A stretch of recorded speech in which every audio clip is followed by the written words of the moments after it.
I'm Tamara, and this is TELUS Talks with Tamara Taggart.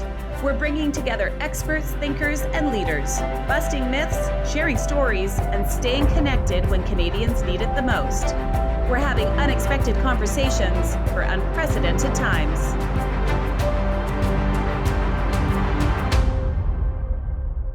Hi, everyone. Today we are talking with one of Canada's leading mental health experts and TELUS Chief Neuroscience Officer, Dr. Diane McIntosh. Hi, Diane. How are you? I am well, Tamara. Thank you for having me back. Oh, it's so nice to hear your voice and see your face. March 14th was the day that I last saw you 3 months ago. Time flies. It really does. A lot has happened. In some ways, I feel like, that was so long ago that we spoke. And in other ways, I feel like it was just yesterday. I don't really have a sense of time right now, but I want to know from you in these 3 months since we've spoken, what are you hearing from people about, their experience in isolation? Tamara, I've already had a sense that we are in something of a mental health crisis in this country. We were before the COVID crisis, and I am increasingly concerned about what the long-term sequelae of this experience is going to be. And it's not simply, it's enough, I think, that we already are very concerned about our health for ourselves and our loved ones. But also, I'm really concerned about the long-term economic impact that all of this is going to have on so many individuals.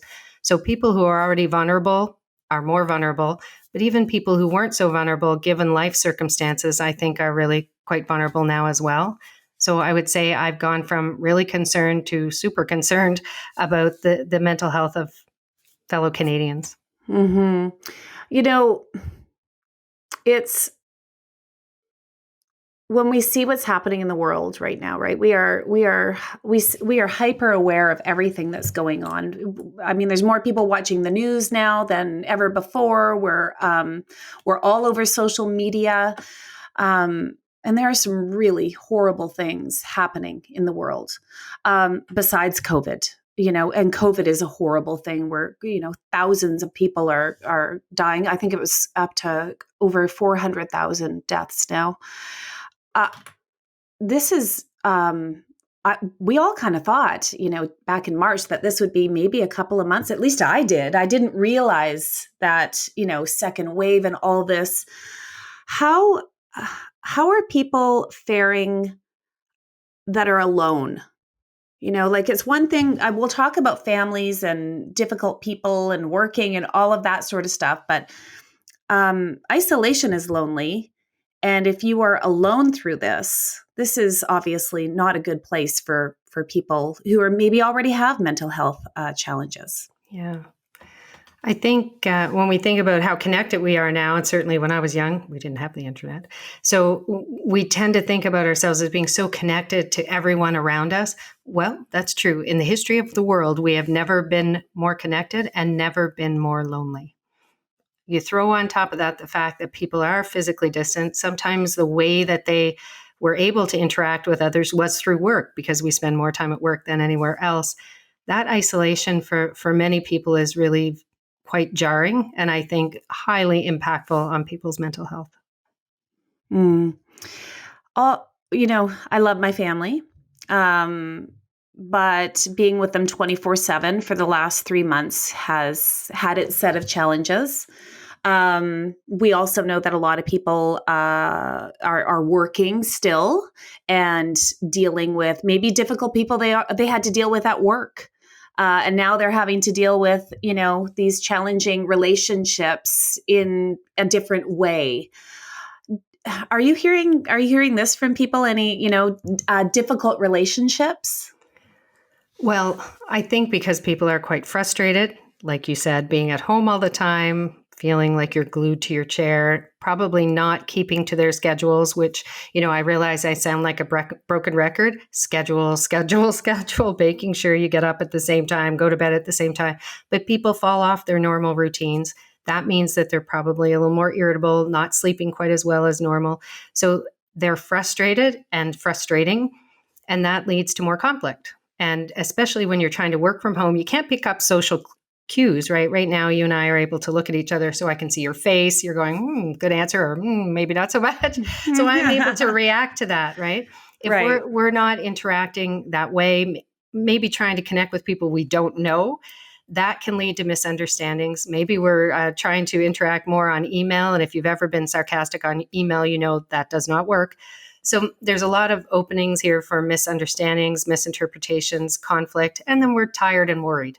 So it's a toxic stew right now for a lot of people. As we open up, people are walking more, getting outside more. Hopefully that's going to improve things. But I think people are quite challenged interpersonally, both at home, work, and in grocery stores and everywhere else. Mm-hmm. What are some things that we can do to make that, I don't know, just make it easier on ourselves? Or do you have tips for people that are, in situations where they're just, maybe surrounded by people that don't have the same views as them and people that are, just challenging?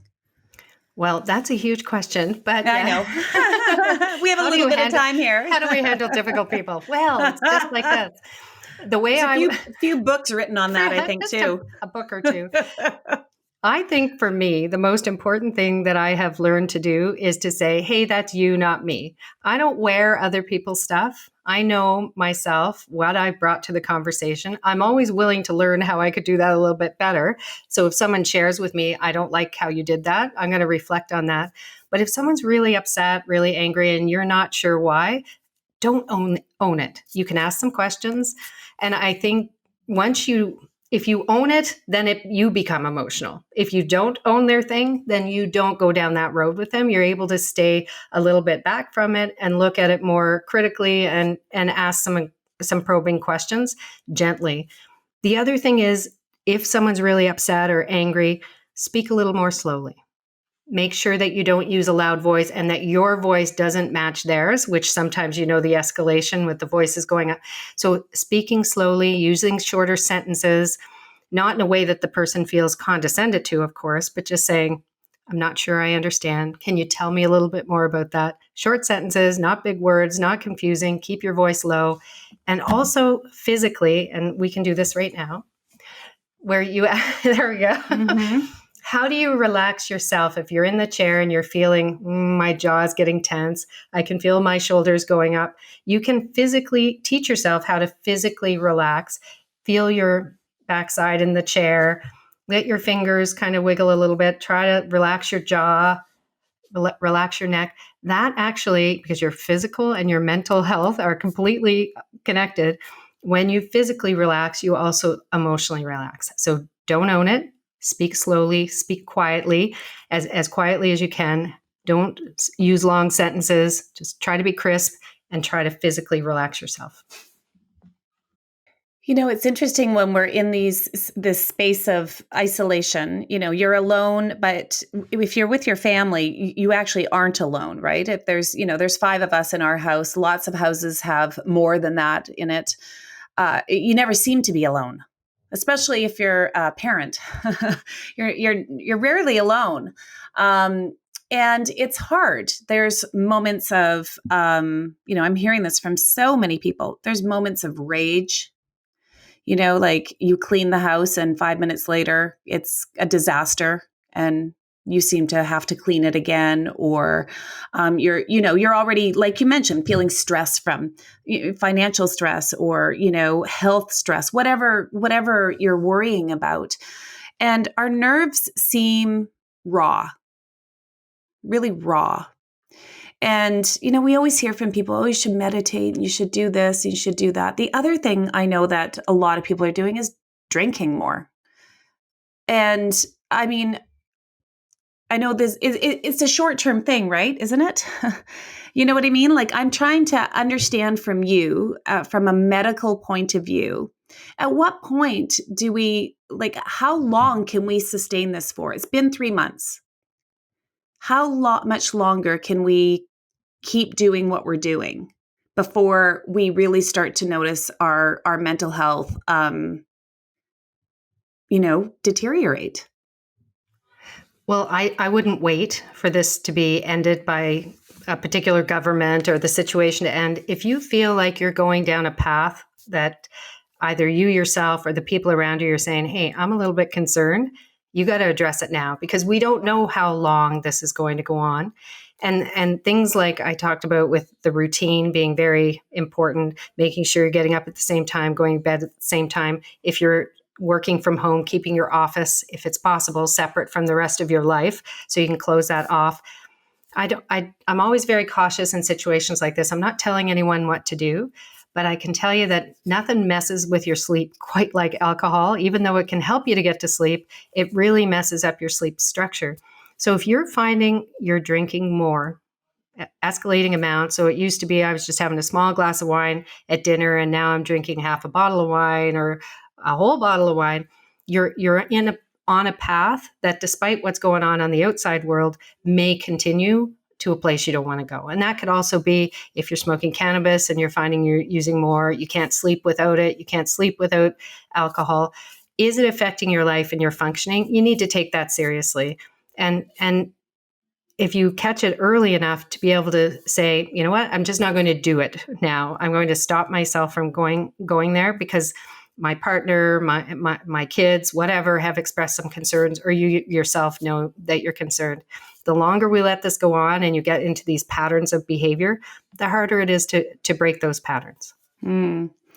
What are some signs that, we should look for within ourselves or the people closest to us to know that they might be struggling with something? Are there things you look for? Well, obviously there are things you look for. You're a doctor. This is what you do. But what could the average person do to see a sign? If you're talking about signs that maybe your mental health is not as strong as it was, then, I think a lot of us are experiencing anxiety.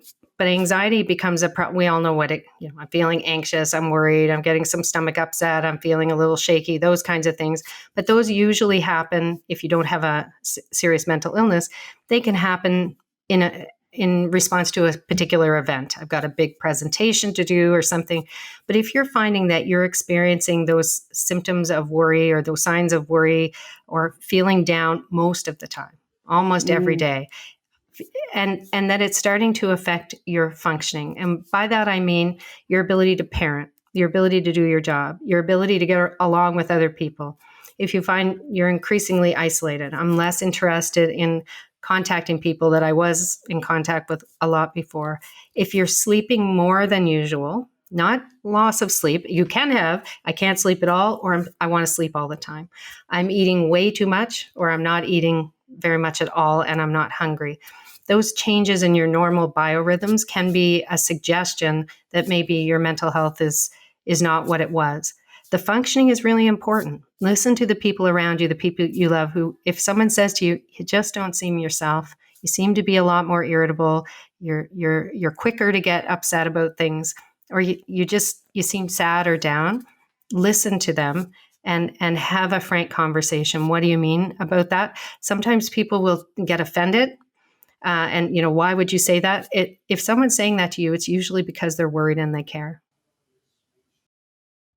If somebody is feeling they need to, this is the other, getting into a psychologist or a psychiatrist or a therapist of some sort is very difficult at the best of times, never mind when there's a worldwide pandemic and we're all, being told to stay home. I know that we're starting to, open things up and all that, but where does somebody even begin to, a lot of people don't know where to look.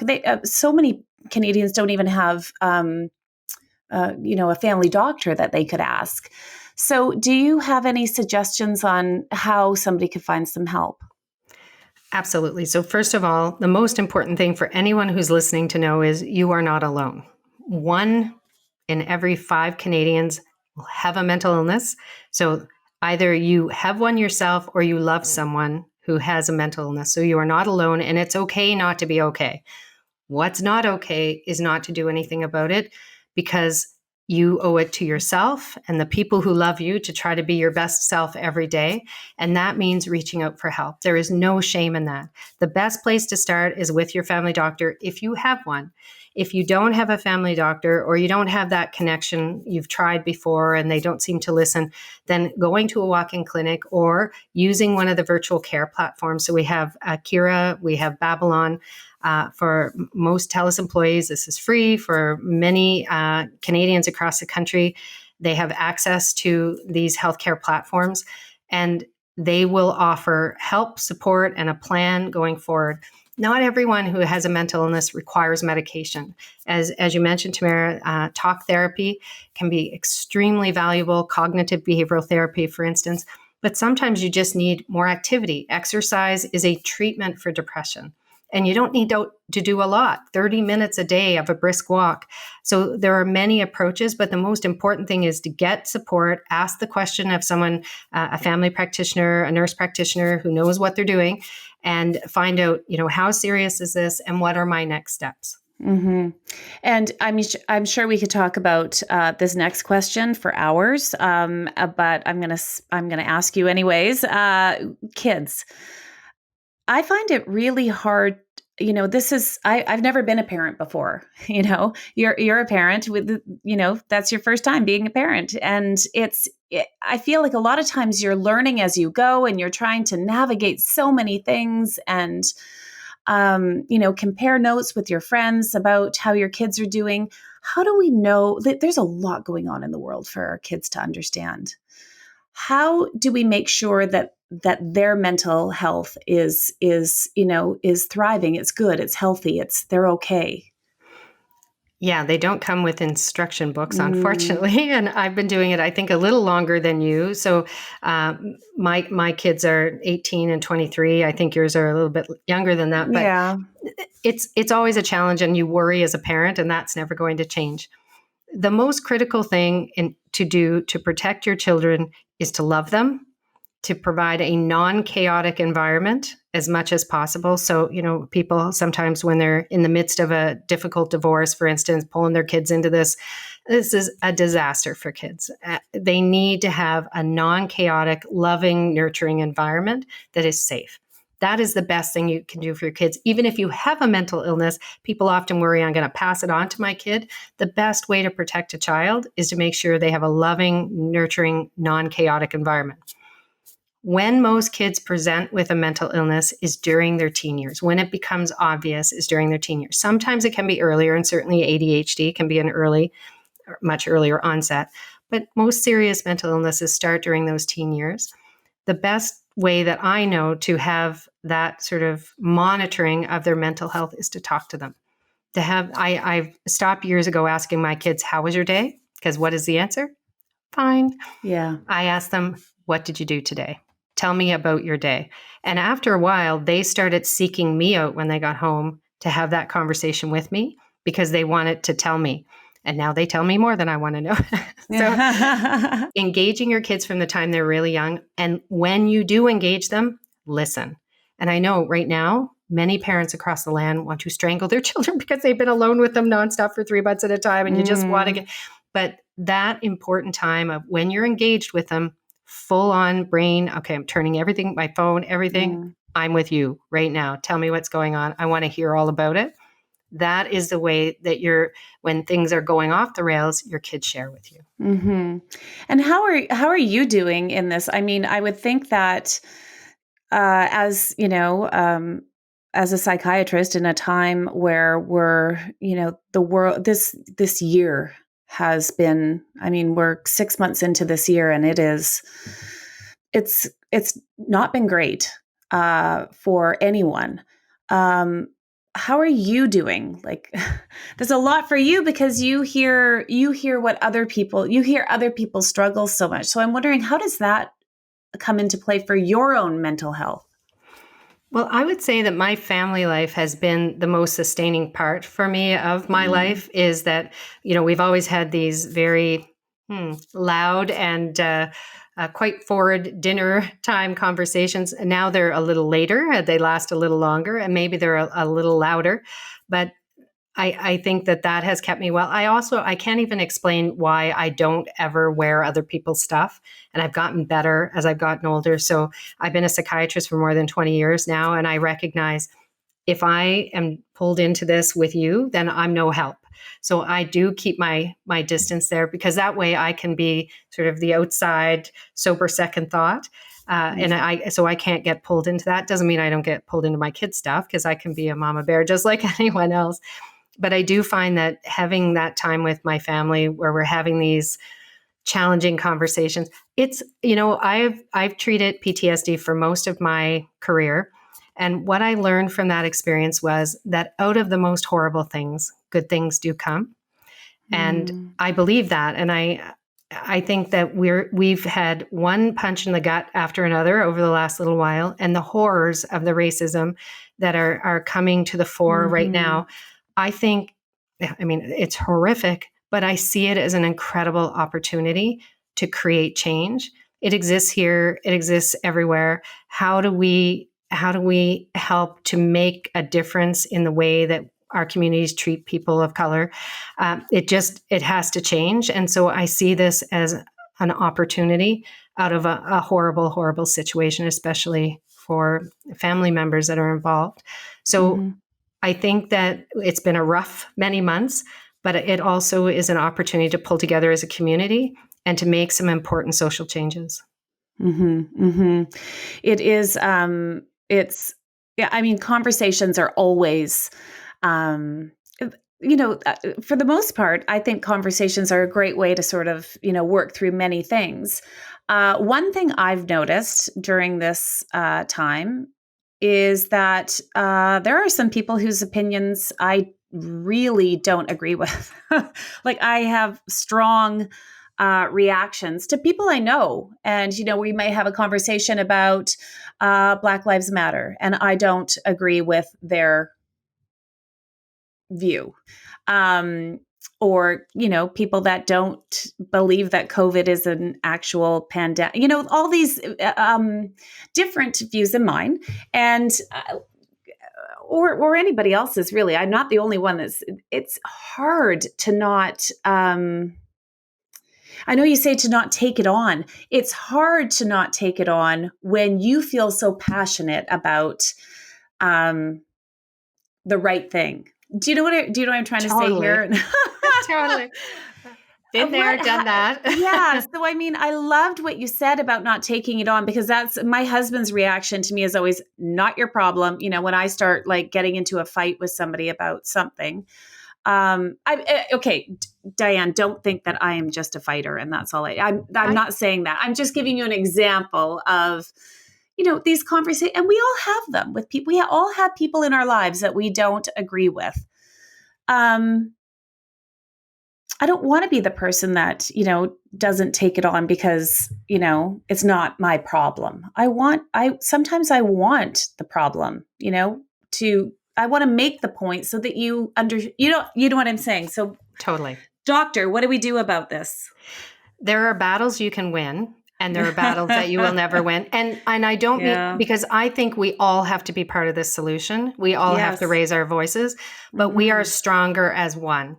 So you can sit down every racist and every, bad guy and every terrible person out there who doesn't believe in this, that, or every conspiracy theorist and tell them till you're blue in the face. You are not going to change that one person. We have to change the world here.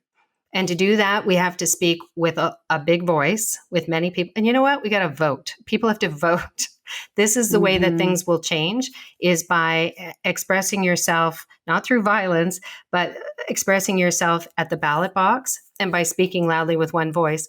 But I decided a long time ago with the various family members I have that are conspiracy theorists, for instance, I got all the science in the world, but they're not interested. So there are some people I'm not going to change that way. And so I'm not going to battle there, but I am going to stand up for what I believe is right. That's why I write. That's why we have these conversations. We have a big voice that we can create together. That to me is the way to change the world, because one-on-one with some of these people that aren't believers, you're not going to change that person, but we can change the world when we speak together. I love that. Yes. I love that. That is, I'm going to take a clip of that sentence of yours and keep replaying it. You're right. You're absolutely right. And you probably walk away feeling a lot better about, you know what I mean? About what it is you're trying to do if you just don't engage with the person you're not going to change. Any tips for us, Diane, as we move forward into these, these uncertain times? Serenity now. I don't That was a Seinfeld. I think taking care of each other right now, it's people are isolated. If you know that someone isn't very connected, you're not hearing from them as much, they are not seeming themselves, don't be afraid to reach out. And as a friend, they may just want you to be their friend, but compassion is always in vogue. It's always something to show, to say, can I do anything? Are you okay? Without judgment. If there's anything you need from me, and it may be, I just need you to be my friend, okie doke, I'm here for you. Or I need you to help me make an appointment, or I need you to take care of my kids so that I can go and breathe somewhere. Whatever it is that there's, I guess I encourage people, rather than being silent again, to say, I'm here if you need me. What do you need? And it may not be what you expect. If it's $1 million, then maybe have another discussion. But if it's just, I need a little bit of help, or I just need you to be my friend, that's okay. You've expressed concern. Yeah, great advice. Really, really good talking to you. I hope that we talk again. And I hope that when we talk again, I hope that on the other side of this. Yeah, I really hope we're on the other side of a lot of this. I really do. But great advice as always. And I really appreciate you taking the time. I know you're very busy. So thank you so much. I really appreciate it. It was my pleasure. Yes. And Dr. McIntosh can be found on her website, that's a DOCTOR, spelled out, Diane McIntosh, MCINTOSH.com. And be sure to join us here on TELUS Talks with Tamara Taggart every week.